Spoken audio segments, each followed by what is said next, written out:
Do alien saucers crash in the United States? It didn't look like an airplane, didn't look like a missile. Do alien probes come down in Siberia? Unlike most UFO cases, this one should be and can be resolved. Do alien craft land in England? I observed the craft probably for about 15 minutes on the ground. Does the US government have proof of alien life?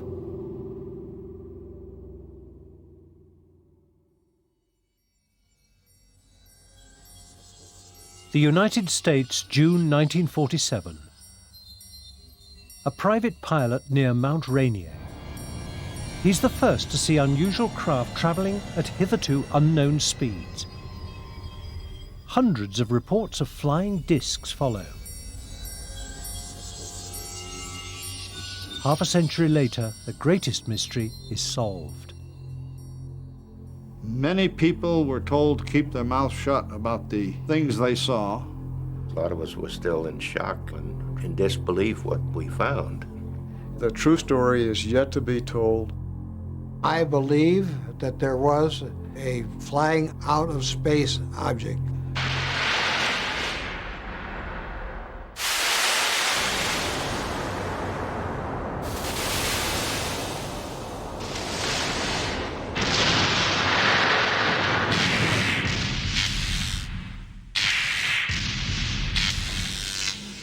An alien saucer crash. The crew lies dying. The military cover it up. In the two museums at Roswell, New Mexico, the truth is on show. We are not alone. We can see for ourselves. We are the first to learn the government's biggest secret. And if they say it's not true, well, they would, wouldn't they?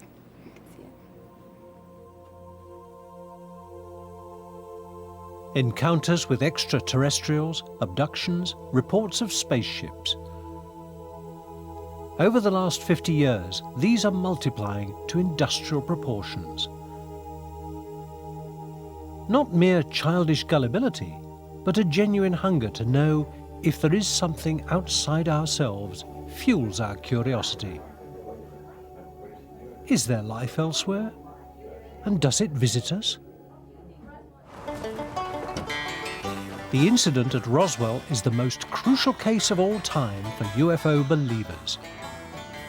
If the truth were out in the open, they say, it would provide the answers.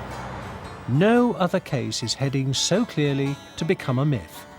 No other case gathers so many new witnesses and fresh testimony on its journey. Yet its recorded beginnings are simple. Tinfoil. In the farmlands of the southern state of New Mexico.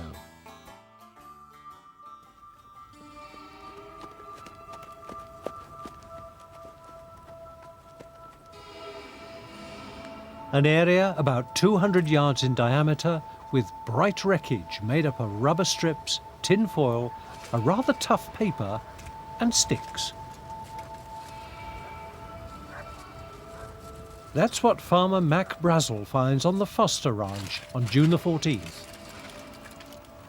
So unimportant does he think it, that it isn't until July the 7th that he reports it, while visiting Roswell to sell wool.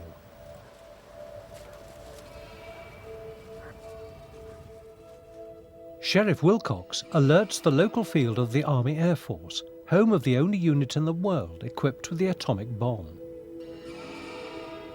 The field's intelligence officer, the late Jesse Marcel, and others collect remnants from the ranch and return to base.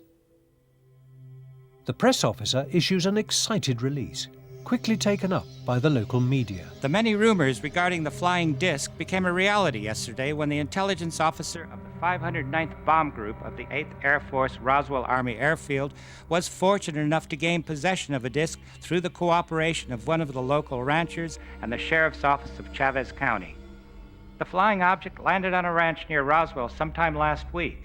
Not having phone facilities, the ranchers stored the disc until such time as he was able to contact the sheriff's office, who in turn notified Major Jesse A. Marcel of the 509th Bomb Group Intelligence Office. Action was immediately taken, and the disc was picked up at the rancher's home. It was inspected at the Roswell Army Airfield and subsequently loaned by Major Marcel to higher headquarters. The press release stated in essence that we had in our possession a flying disc, and that Major Marcel, our base intelligence officer, was flying it to Fort Worth to turn over to General Ramey, who is the commanding general of the 8th Air Force. The fear is that discs are Soviet aircraft. The Air Force may be carrying a new enemy secret weapon. General Ramey seeks urgent identification. He sends for a weather expert. I was on duty at Fort Worth in the base weather station. The phone rang and it was General Ramey. And he said, "Get your ass over here as fast as you can. If you have a car, drive over here. If you don't have a car, take the first car with keys in it and come over here or walk over here."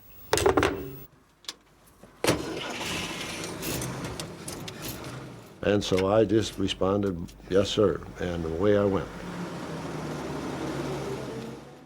The weather officer recognizes the remains of unusual specialist equipment for tracking winds. A radio wind or ray wind balloon and reflector, or target. When I got in there, the inside of the room, the general was in there, and Marcel was there assuring me that this was a flying saucer he'd picked up in New Mexico. I told him that it was a ray wind balloon and a ray wind target, and if it wasn't, I'd eat it without salt or pepper. And I said, "There is no doubt in my mind what that is." The general's photo opportunity pooh-poohs the secret weapon theory. Press and public interest drain away.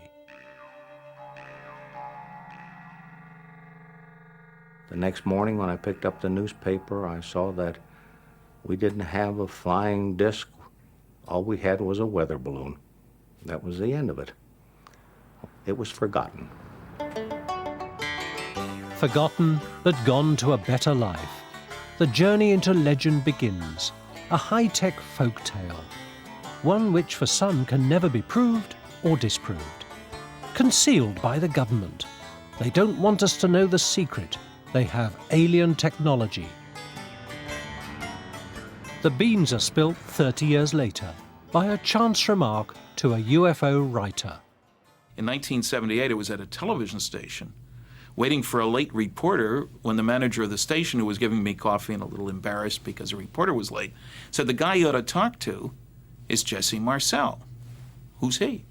"Oh, well, he handled pieces of the wreckage of one of those saucers you're interested in when he was in the military." That got my attention. The writer's attention results in the truth coming out. What Major Marcel remembers with certainty is no aircraft, nor a weather balloon, nor a missile. It's something else.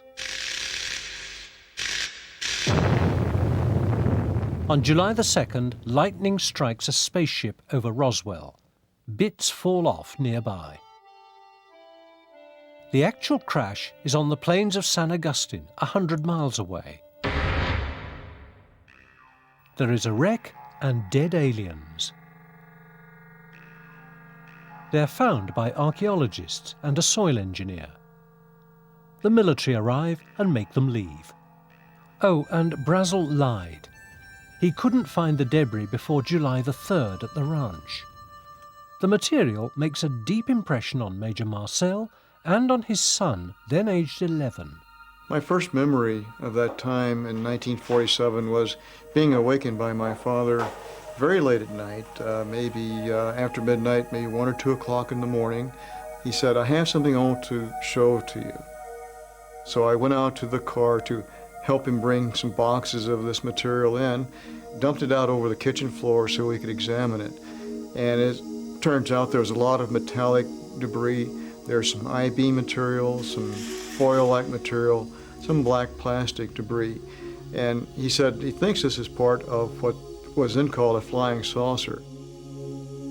When I held one of these I-beams up to the light so the light would reflect across the inner surface, I noticed there was some writing of some kind. It looked like hieroglyphics, and it was all inside the inner surface of the I-beam itself. The symbols themselves looked like geometric forms, like circles, balls, triangles, truncated pyramids, various configurations like that. Years after this event occurred, I heard my father talk of how he had people try to bend it with a sledgehammer. Even as thin material as this appeared to be, apparently it could not be dented even with a 16-pound sledgehammer. I heard my father talk about trying to burn it with a cigarette lighter, and he said it would not burn. He tried it to see if it would shrivel up like tinfoil wood under a cigarette lighter, and apparently it did not. By mistake, or to divert attention from the site, the press release is put out. To avoid panic and hide the government's possession of alien technology, the story is covered up. The truth is out, but is it the whole truth? Where are the aliens now? And the wreckage? Is it the ultimate secret weapon? The story wins many friends. People can't stand yet another government conspiracy. In 1987, new details are leaked in hoax documents masquerading as a briefing for President-elect Eisenhower. They tell entirely different events. Different time, different place. Forget the lightning. On July the 2nd, a reconnaissance saucer malfunctions.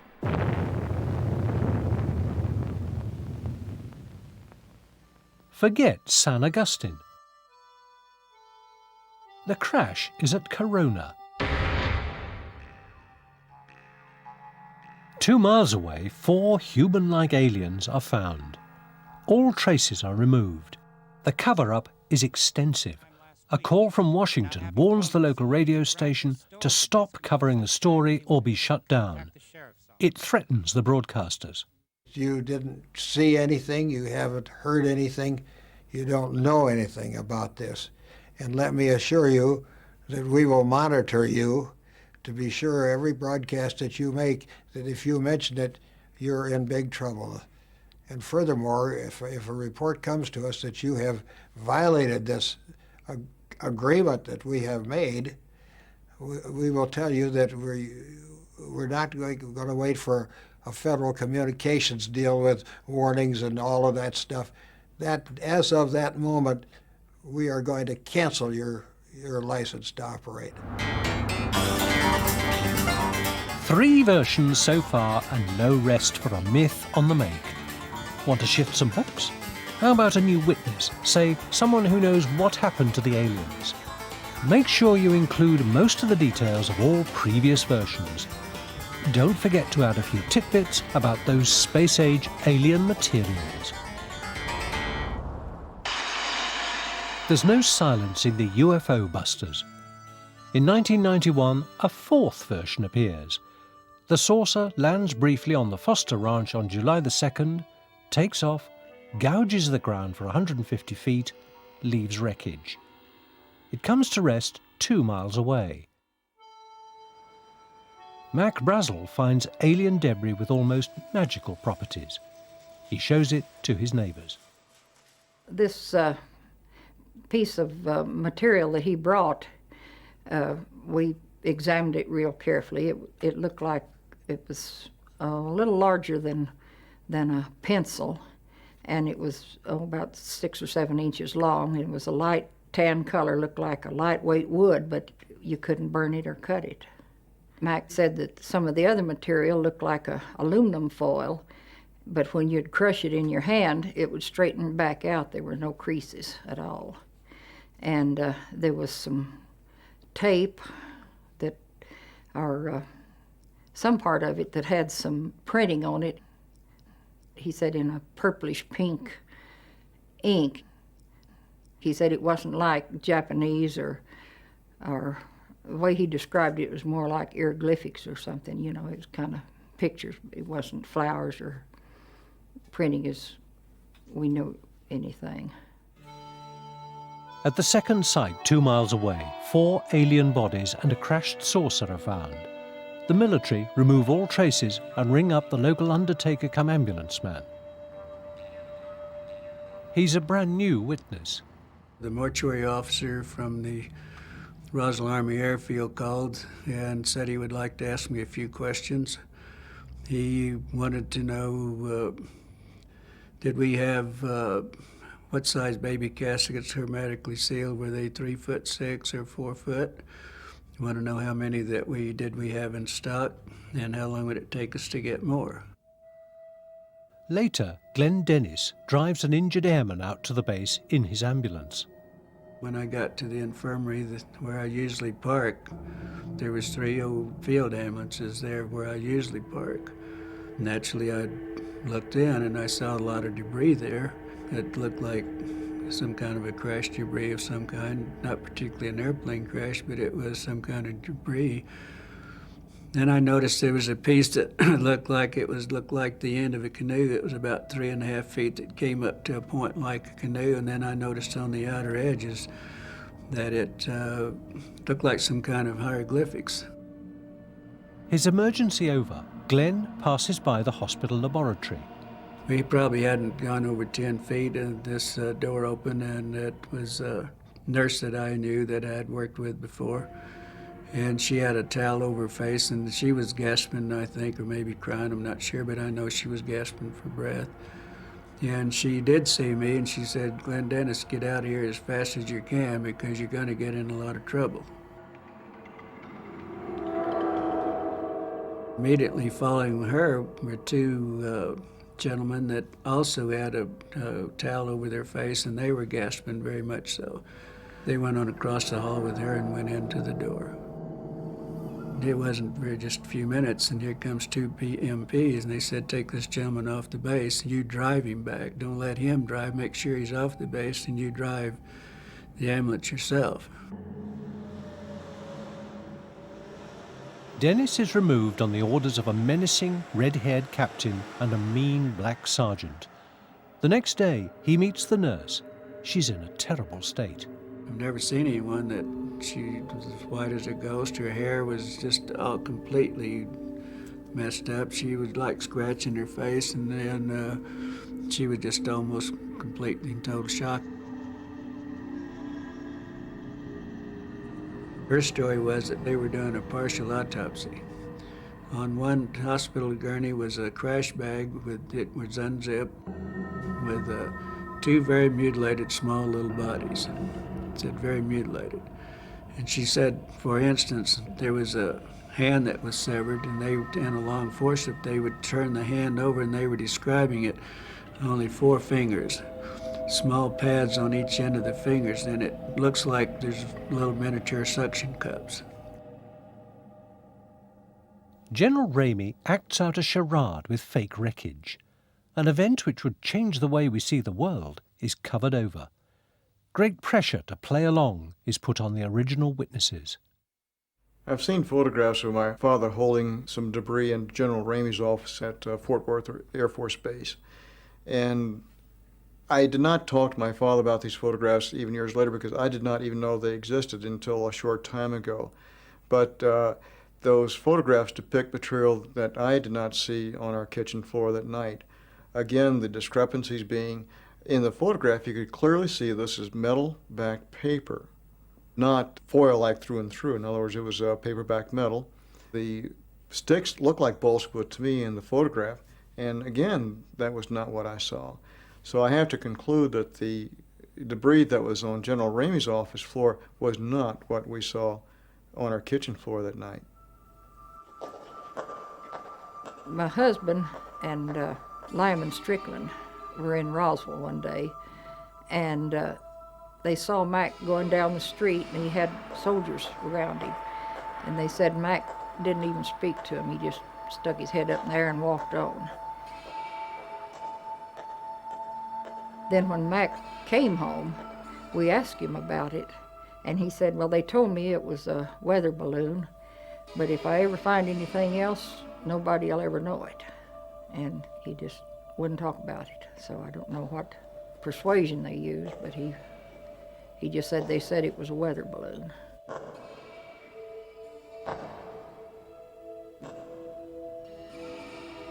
The further it goes, the more witnesses it grows.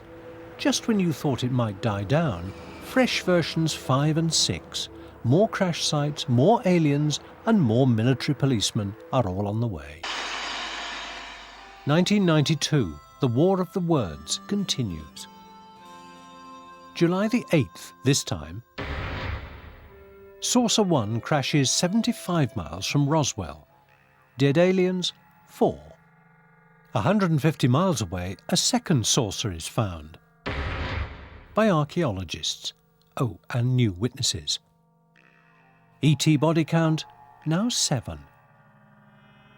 Plus 1 who wants to phone home. New players appear. At the first sight, a menacing figure, a red-haired colonel. At the second, 2 others, a red-haired captain and a black sergeant. Surely not the ones who kicked the mortician off the base. 1994, the millennium approaches. The 4th of July, 2 Franciscans record something crashing to Earth. Independence Day at last. The truth and the saucer come closer. Not at San Agustin, nor even at Corona.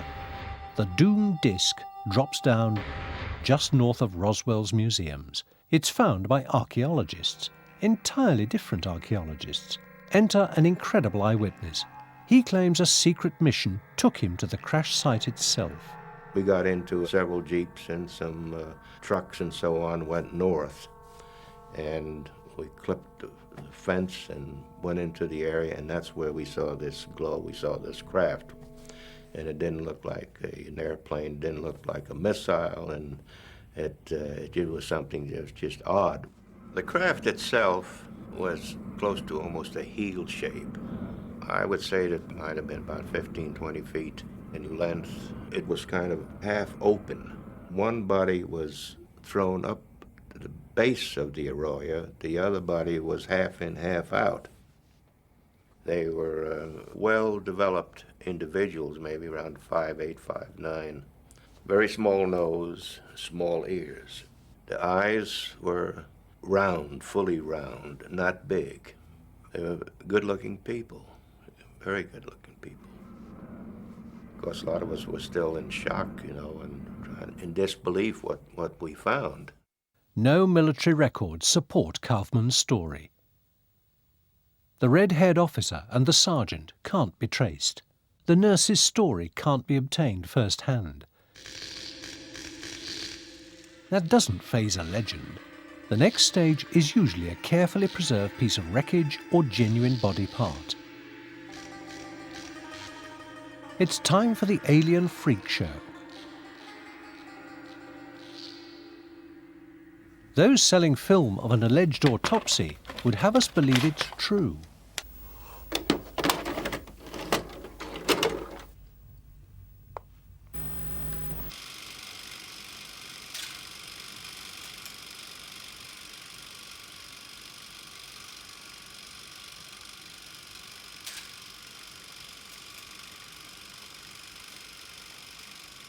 For legal reasons, we can't show you the original. We've reconstructed it.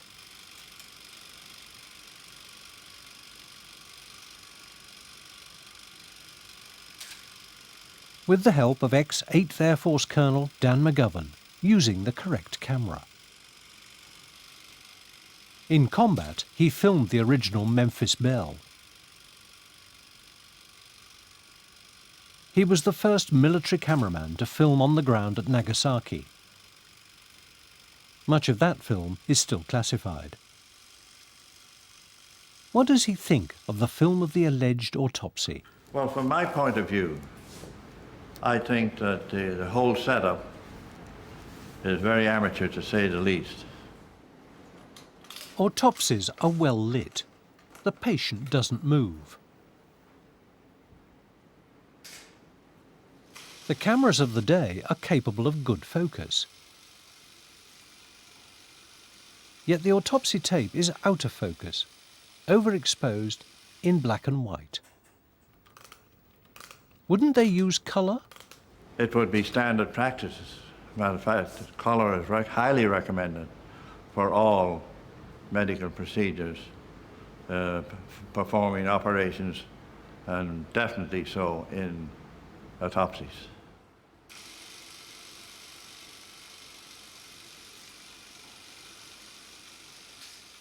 The Bell and Howell camera weighs 7 pounds. The 2 cameras recommended would be on mounts, as is Discovery's. Ray Santilli, who sells the film worldwide, won't do an interview with us. He won't let Dan speak to the cameraman on the phone. He won't let Kodak test a single frame of the picture. Dan's seal of approval would confirm this as the most historic film ever shot. Proof that we are not alone. Santilli's version depends on the mystery cameraman stealing secret film. Is this possible? It would be impossible to hide 20 rolls of film, especially if it was classified. It has to be accounted for. Santilli claims the cameraman was flown in from Washington, D.C. 1,600 miles away. Is that likely? Each Army Air Force base had its own base photo lab. They had the capability to process film, shoot film, and take care of anything that was on that particular base. What about the name Santilli gave for the cameraman, Jack Barnett? Jack Barnett. Never heard of him. Jack Barnett. Never heard the name. We cameramen are a very tight lot. We knew pretty well who the cameramen were in those early days. This is not what it seems to be. It's quite a hoax, and it's a phony.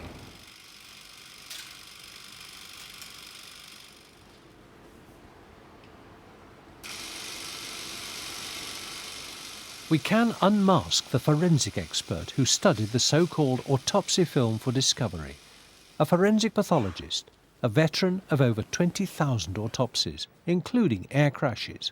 This is the first dummy he's dissected.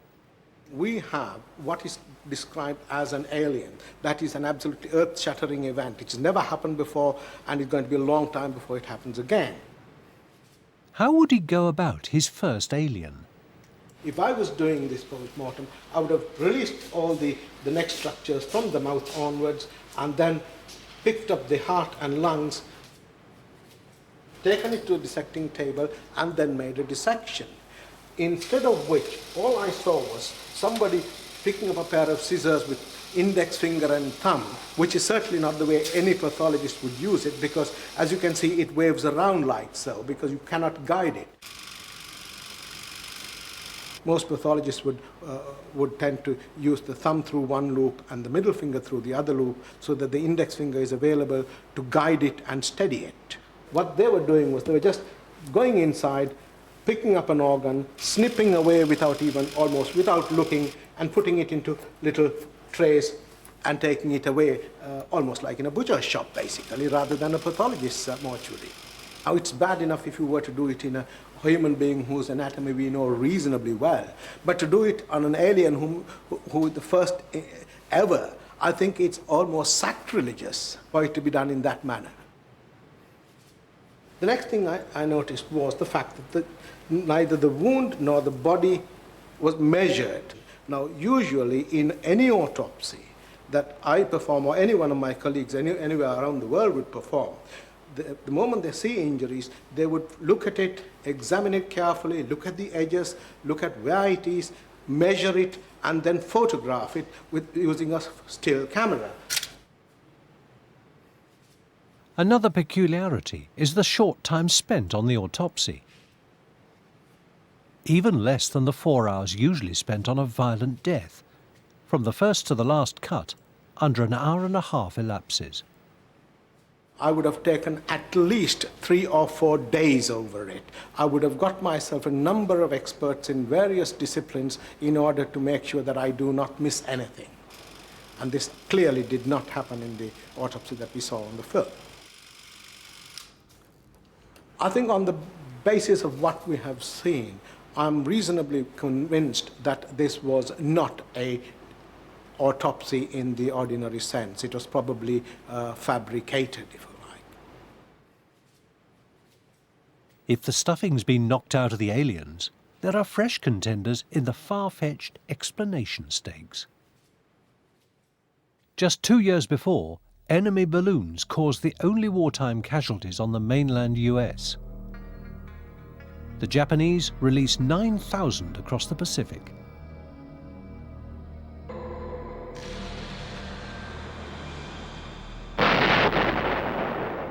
Astonishingly, press silence prevents the enemy from learning that a single one ever reaches the US. The paper balloons drop their bombs and self-destruct, but their secret is known. One imaginative theory has a renegade commander still launching them, or worse, a new model with a kamikaze crew. The plains of New Mexico hold other secrets in 1947.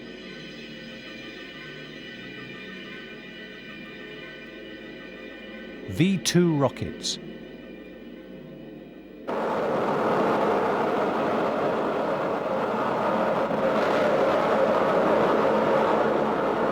German technology captured at Peenemünde is being developed. Not without mistakes.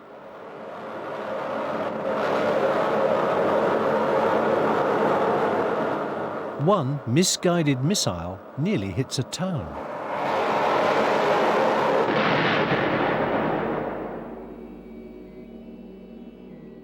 Unsurprisingly, one suspect is the remnants of a rogue V-2 parachute and nose cone.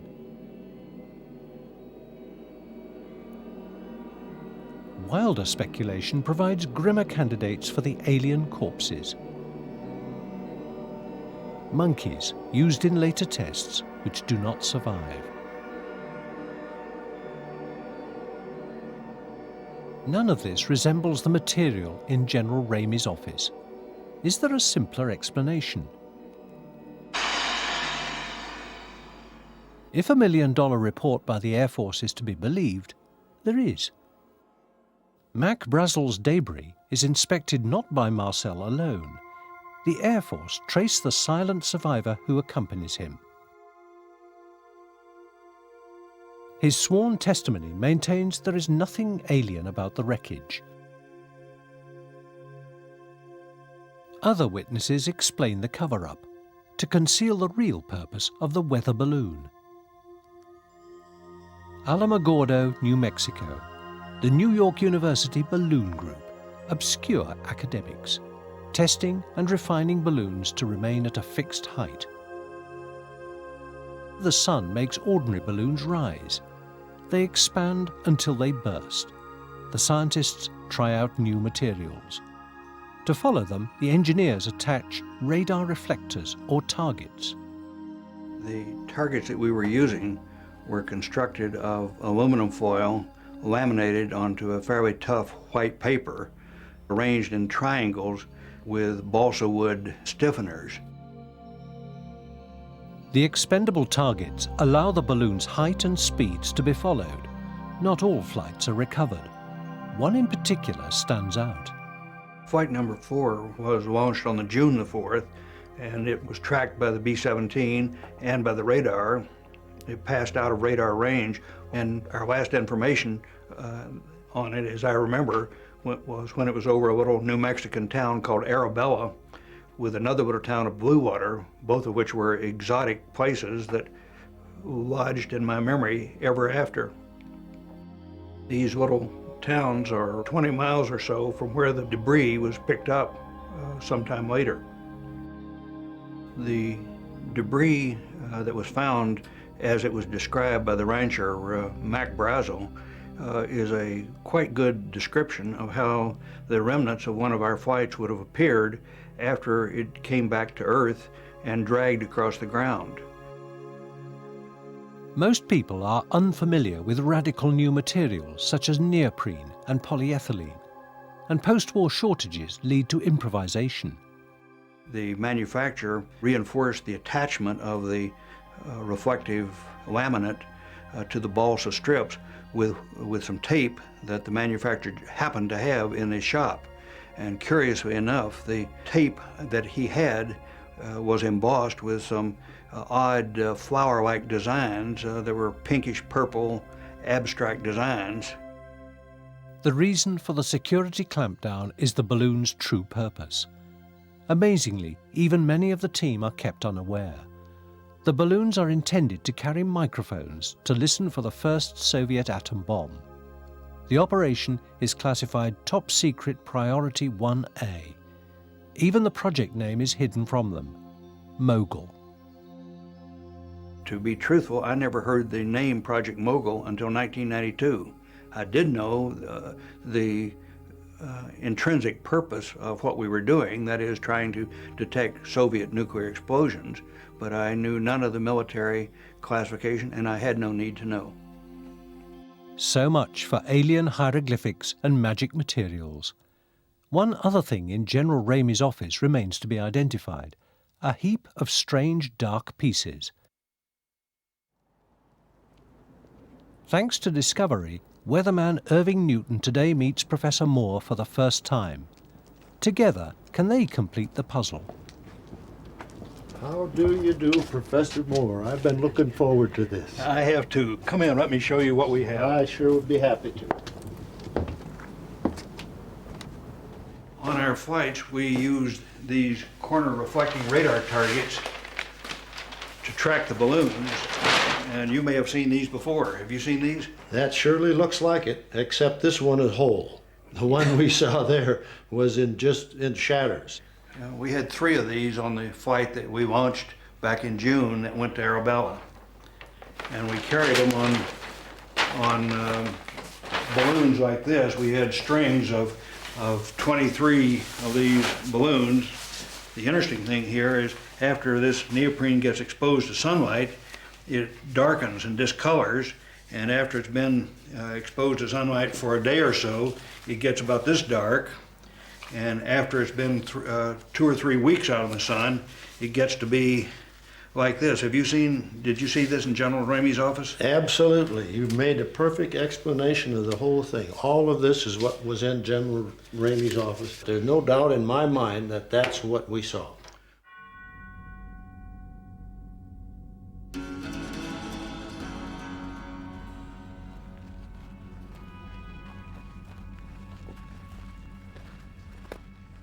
Discovery's meeting confirms the true secret of the material passed off as an ordinary weather balloon. Could there still be a second secret in the desert? Are there hidden clues for aviation archaeologists? We've been to over a dozen crash sites, mostly experimental aircraft from the 1940s through the 1970s. And at all of them, we've found identifiable materials. These are fragments of the number 2 prototype YB-49 flying wing. They crashed here in June of 1948, killing the 5 crew members. This crash site is nearly 50 years old. As you can see, it's been well excavated, but there's still lots of debris here. You should find debris at Roswell. There should be material left over. Essentially, the same thing allegedly happened at Roswell that happened here. I did visit the Roswell area looking for the crash site. We looked everywhere for debris. We looked in stream beds, we looked in under bushes, in rock crevices, in the sinkholes, any place that would catch debris. And we found nothing. There was clearly not a crash site where I was. If you're at a place that is supposed to be a crash site and you're not finding debris, then either nothing happened or you're in the wrong place.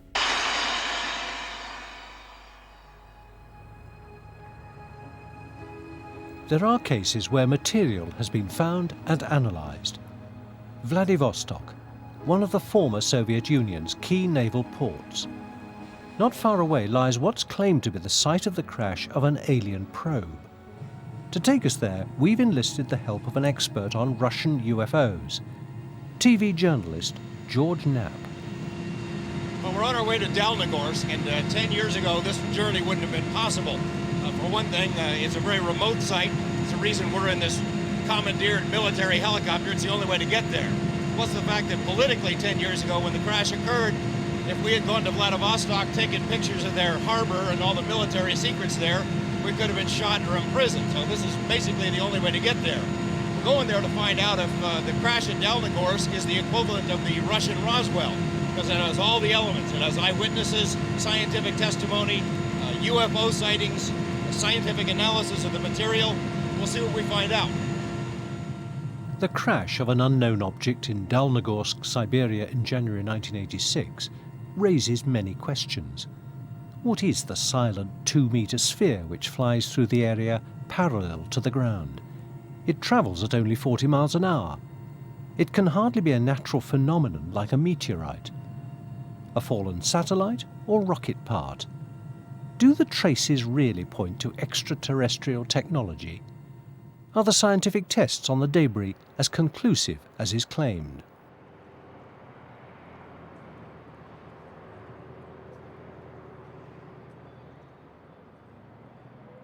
The heavy metal works of the town are overlooked by the simply named Height 611. Witnesses observe the strange sphere fly towards the ridge. It rises and falls near the crest before crashing in flames. It is red and orange. It changes colour at different times. When it is rising, it becomes brighter, and when it is falling, it gets darker. When it climbs, rays of light come out of it. It happens on the 29th of January 1986. We see a strange object. It is bright yellow. It looks like the sun. It is travelling parallel to the ground. A single large beam of light comes out of it. Then it disappears over the hill.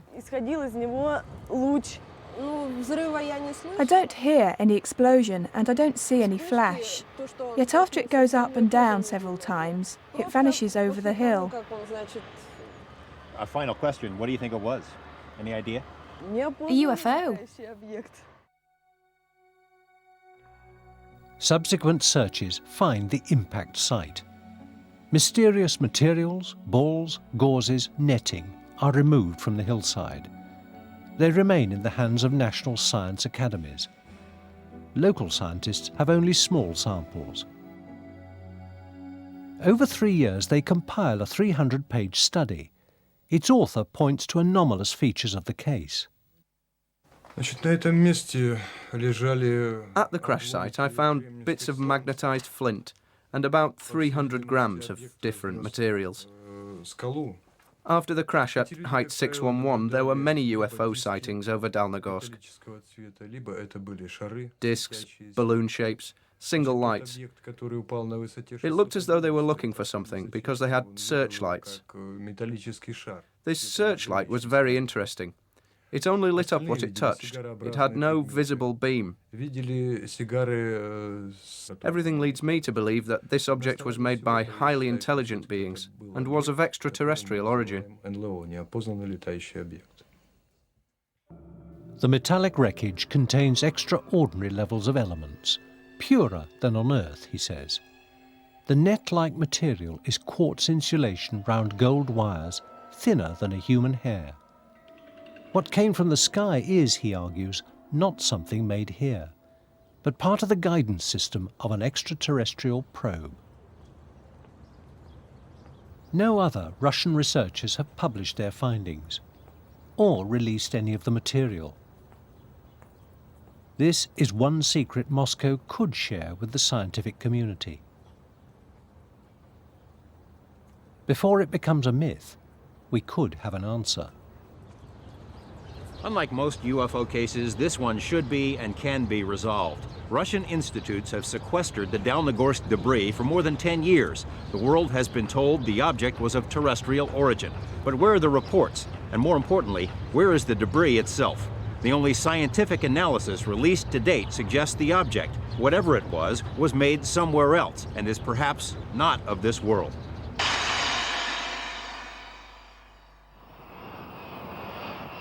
It's not a landing on the White House lawn. It's the next best thing. At RAF Bentwaters, Woodbridge, Suffolk, England, home to American tank busters. In December 1980, US Air Force personnel encounter a touchdown of a different kind. An internal US Air Force memo confirms the incident. Its author is writing from first-hand experience. In 1980, I was assigned to RAF Bentwaters Woodbridge. It was a combination twin base complex. I was assigned as the deputy base commander. On the evening of the 29th of December, we were having the Combat Support Group Christmas party. We'd just finished dinner when the police lieutenant on duty came in just white as a sheet and said, "I've got to talk to you and the base commander right now." And he said, "It's back." We looked at each other and looked at him and said, "What's back?" He said, "You know, the UFO, it's back." 3 days beforehand, there is a sighting witnessed by many security police. We crossed Bentwaters and out the back gate to the Woodbridge base. We proceeded on into the forest to the area where this supposed landing had taken place several nights earlier. There were 3 indentations in the forest, equal distance apart. So I had the disaster preparedness NCO start to take readings. While we were in the process of getting readings, which by the way came out to much higher than background radiation, somebody noticed something in the forest, a light. The light was bright like the sun. It was glowing, but it had a dark center, and it appeared to have something dripping off it like molten metal. The light was about 15 or 20 degrees off to our left, almost directly in front of a farmer's field. As we approached the fence at the edge of the field and were watching this object, it suddenly exploded. Now, there was never a sound the whole time. It burst suddenly into 5 objects, 5 white objects, and disappeared.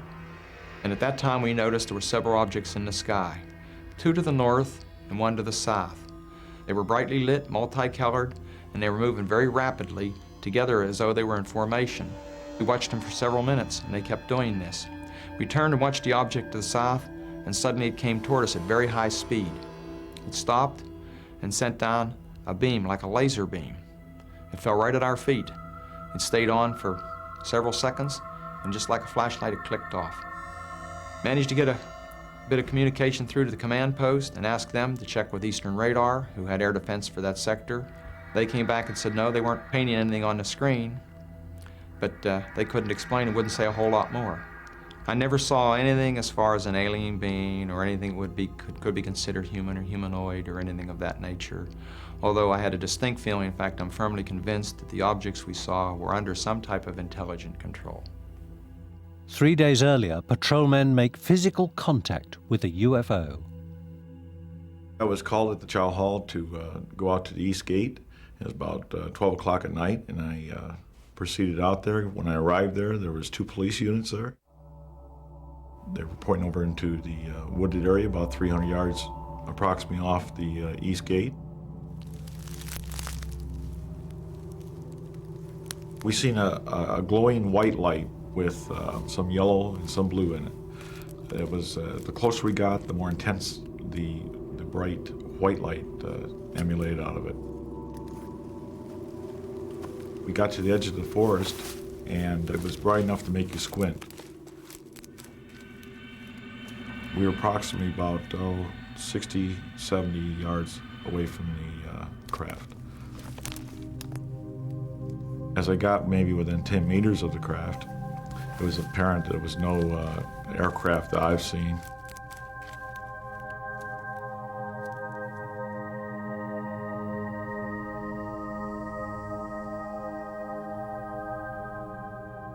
It was triangular in shape, like a pyramid, about 9 feet by 9 feet by 9 feet. approximately about 6-7 feet tall. The fabric of the craft was a very smooth black glass-type fabric. Underneath the craft, there was what appeared to be some type of landing struts or landing gear, and they left a triangle impression in the ground. The colors that were still moderately covering the edges of it were red, blue, and yellow. As I proceed up to the craft and got beside of it, I noticed a writing of some sort or description of some sort on the side of the craft. Undecipherable. I didn't know what it was. The craft itself was warm. I observed the craft probably for about 15 minutes, 20 minutes on the ground, checking it out, encircling it. Then about 15 minutes later, the craft started moving back towards the trees and the woods, back through the woods. And it probably went back probably about 200 feet. We never really got really close to it again. The craft raised up through the trees, and in a blink of an eye, it was gone.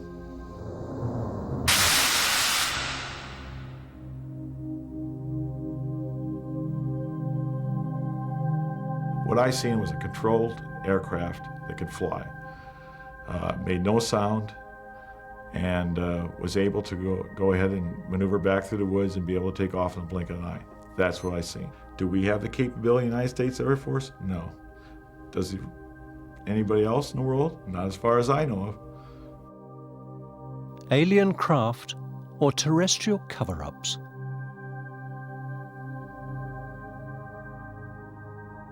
Products of distant planets or of our own imagination? Time for science to bring the answers down to Earth?